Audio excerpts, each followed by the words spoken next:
The most inspiring stories of human resilience you'll hear today. Sometimes life pushes people to the edge, and you think, there's no way they can come back from this. But then, they do. And not only do they survive, they rise. In this video, you're going to hear true stories of people who faced impossible pain, crushing setbacks, or total loss, and somehow, kept going. Stories that prove just how strong the human spirit really is. Not all heroes wear capes. Some are just ordinary people who refused to give up. One lost everything in a single day, another was told he'd never walk again, and one more made a comeback that doctors called a miracle. Stick with me until the end, because the final story is one that still gives me chills. And it just might change the way you see your own challenges. The man who learned to walk again.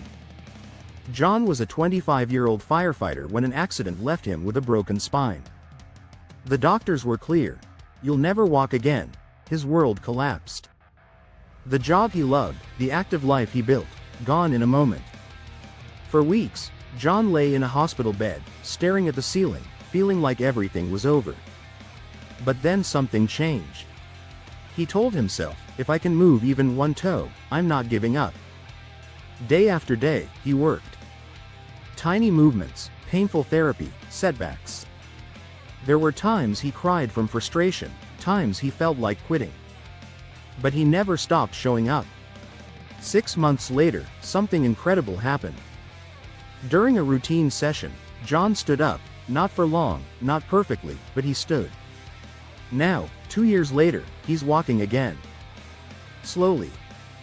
Carefully. But he's walking. He didn't just prove the doctors wrong, he proved that willpower can do what science says is impossible. To the mother who rebuilt her life from nothing. When Maria lost her husband in a sudden accident, she had 2 kids, no job, and just $300 in her bank account. Her world didn't just break, it shattered. She had no idea how she'd pay rent, feed her children, or get through the next week. She cried for days. But then she made a choice. I can fall apart, or I can fight for my kids. She started working nights as a cleaner, walking miles just to get to work. She'd sleep a few hours, then care for her kids, help them with school, cook, clean, and go again. She applied for government help. She took online courses at night. Slowly, things got better. After 2 years, she got certified as a medical assistant. Then, she landed a stable job. Today, she owns a small home. Her kids are in school, healthy and happy. She still cries sometimes, but now it's because she's proud. Maria didn't have a safety net. But she had something stronger, purpose. And that's what kept her going. 3. The athlete who refused to quit. Daniel was training for the Olympics. Track and field, 100 meters. He had speed, focus, and a dream he'd worked toward since he was 10. One rainy morning, during a routine sprint, his knee gave out. Torn ligaments. Season-ending injury. Doctors told him recovery would take at least a year, maybe more, and even then, he might never compete again. He was crushed. Depressed. He avoided friends. Stopped training. For weeks, he let the dream fade. Then his coach called him and said, "You haven't failed until you stop trying." Daniel showed up the next morning. Crutches and all. He started rehab. Slowly. Quietly. Not for attention, just for the dream. Every single day, he pushed. He didn't make it to the Olympics that year. But he didn't stop. 3 years later, Daniel came back. Stronger. Smarter. More determined. And in his first race back, he didn't just win, he set a personal best. The crowd went wild. But Daniel just smiled.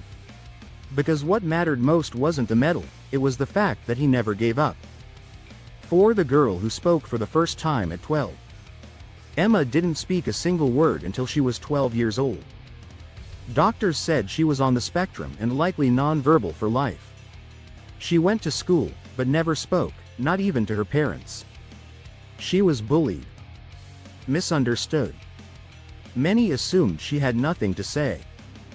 But Emma was listening, watching, learning everything quietly. Then one day, during a group project, someone made fun of another student. And Emma stood up, literally, and said one word, "Stop." Everyone froze. She kept talking. A little shaky. A little unsure. But clear. That day changed everything. With therapy, support, and incredible courage, Emma slowly found her voice. Now she speaks at events for kids with special needs. She tells her story, shares her journey, and helps others feel less alone. Her first words didn't come when people expected them, but when they mattered most. This last story is about you. Because resilience isn't just about surviving accidents, injuries, or heartbreak. Sometimes, it's about getting out of bed when everything feels heavy. It's showing up when no one sees you. It's choosing not to give up, even when it would be easier to quit. If you're going through something right now, and you feel like nobody understands, I want you to know this. You are still here. And that means your story is still being written. You don't have to have all the answers today. You don't have to be strong all the time. You just have to keep going. One more step. One more day. Because sometimes, the most powerful form of resilience is simply refusing to give up. Conclusion. If one of these stories moved you, or reminded you of your own strength, don't keep it to yourself. Give this video a thumbs up, and share it with someone who needs to hear it today. And if you want more real stories like this, true moments of courage, survival, and strength, hit that subscribe button.